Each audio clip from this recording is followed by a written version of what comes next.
Un double meurtre s'est produit au sein d'une famille dans la communauté congolaise de Toronto le mardi 12 mars. Johnson est un rappeur canadien d'origine congolaise, âgé de 23 ans encore appelé Joe Easy. Ce jeune a été accusé de double meurtre après avoir assassiné son père et son grand frère. En effet, le drame familial s'est produit dans une maison à Regent Park.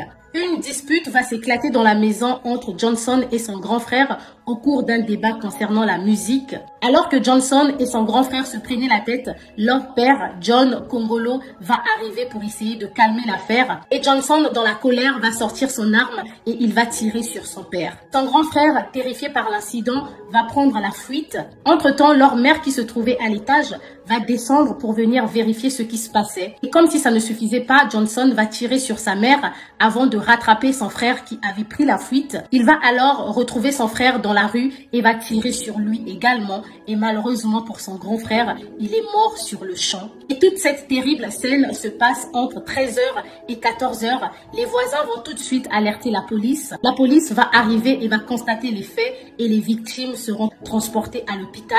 À son arrivée à l'hôpital, le père de famille va également perdre la vie. Dans ce drame, seule la mère a survécu. Entre-temps, la police va localiser Johnson et lors de la poursuite, Johnson va tirer dans le vide et il va blesser 2 policiers. Il sera plus tard arrêté dans la rue de Sackville Street. Il se trouve actuellement en détention provisoire en attendant son procès qui aura lieu le 20 mars. Enfin, c'est pas la première fois que ça arrive.